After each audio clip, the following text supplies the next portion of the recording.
Hello everyone, good morning. Welcome back to the class. और हम discuss कर रहे हैं सोशियोलॉजी का अदर सोशल साइंसेज के साथ रिलेशनशिप।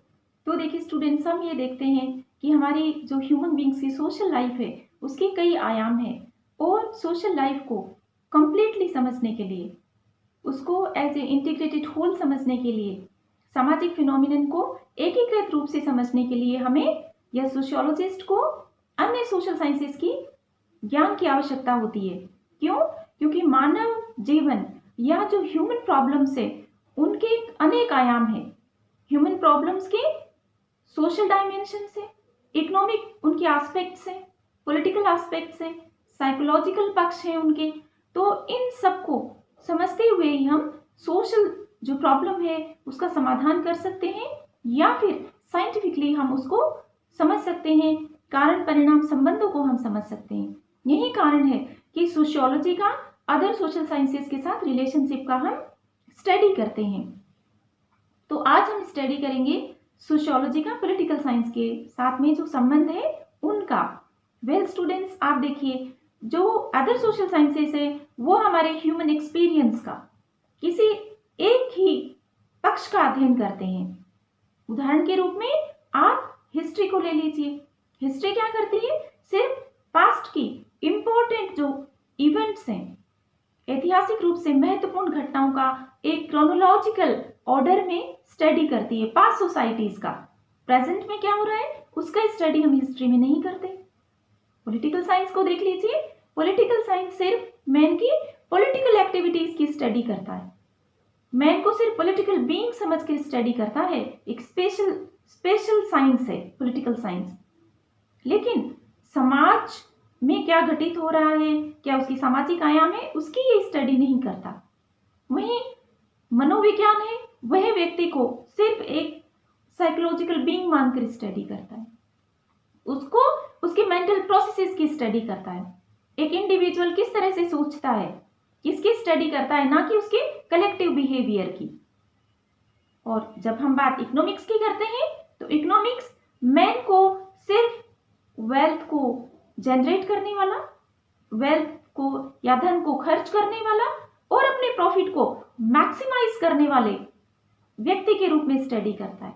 या फिर समाज की अगर वह स्टडी करेगा इकोनॉमिक्स या इकोनॉमिस्ट, तो वह इस तरह से करेगा कि प्रोडक्शन है, डिस्ट्रीब्यूशन है, कंजम्पशन है, इसके पैटर्न्स क्या है, प्राइसिंग, नेशनल इनकम, इन्फ्लेशन आदि विषयों की वह स्टडी करेगा।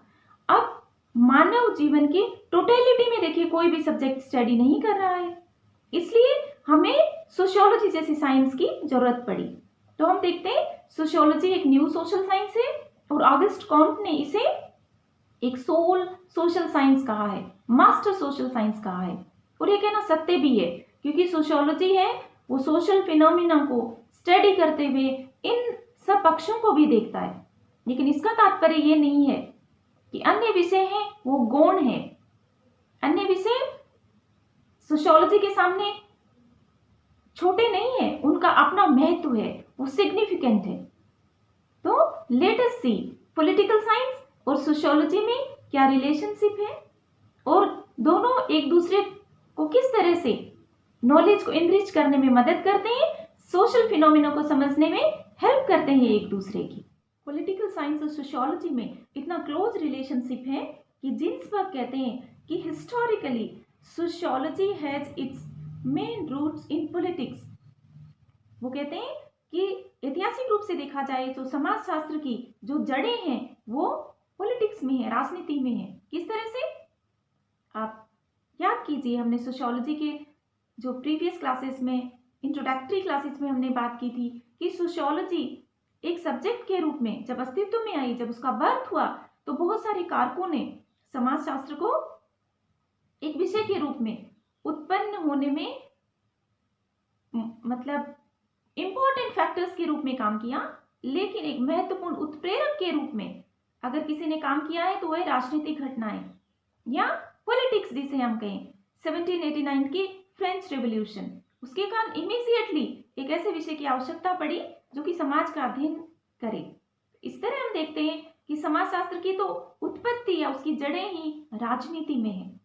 और वेल स्टूडेंट्स, आप खुद रियल लाइफ एग्जाम्पल्स आप देखिए, जो पॉलिटिकल नेता होते हैं, लीडर्स, महात्मा गांधी का एग्जाम्पल ले लीजिए, वही नेता सक्सेसफुल है जिसे कि समाज का ज्ञान हो, समाज की समस्याओं का ज्ञान हो। महात्मा गांधी ने एक्सटेंसिवली गांवों को ट्रेवल किया और उन्होंने हमारी प्रॉब्लम्स को समझा और कितने वो लोगों में कितनी इनकी पकड़ थी आप देखिए। तो कहने का मतलब है कि राजनीति शास्त्र को सामाजिक समस्याओं की समझ होना बहुत जरूरी है। और यही कारण है कि आजकल देखिए, आप जितने भी सक्सेसफुल लीडर्स हैं आप एनालाइज कीजिए, जो सामाजिक मुद्दों को समझते हैं वही पॉलिटिकल पार्टी सफल होती है कि लोगों को कौन सी समस्याएं हैं जिनका समाधान किया जाना चाहिए। वोट करते समय जो लोग हैं उनकी सोच को समझना, जैसे उदाहरण के लिए भारतीय चुनाव में जाति बहुत महत्वपूर्ण भूमिका निभाती है किसी भी पॉलिटिकल पार्टी की सक्सेस में। जिसने भी कास्ट के डायनामिक्स को समझ लिया वो पॉलिटिकल पार्टी सक्सेसफुल है। तो वोटिंग बिहेवियर को जाति है या फिर एथनिसिटी है, रीजनलिज्म की भावना, क्षेत्रीयता की भावना, इनकी समझ बहुत इंपॉर्टेंट है पॉलिटिकल साइंटिस्ट के लिए या पॉलिटिकल लीडर्स के लिए।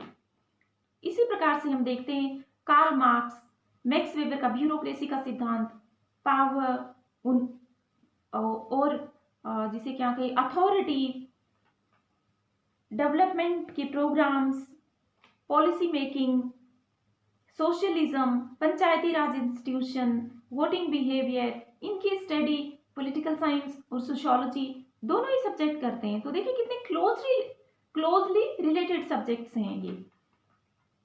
इस तरह से हम देखते हैं कि जो पॉलिटिकल साइंस है उसमें हम फॉर्मल ऑर्गेनाइजेशन की स्टडी करते हैं, जैसे स्टेट है, गवर्नमेंट है, लेकिन सोशियोलॉजी में फॉर्मल और इनफॉर्मल दोनों की हम स्टडी करते हैं। तो कहीं ना कहीं ओवरलैपिंग है, दोनों इंटरडिपेंडेंट है, स्टिल दोनों सब्जेक्ट हैं वो अपने आप में स्वतंत्र विषय भी हैं।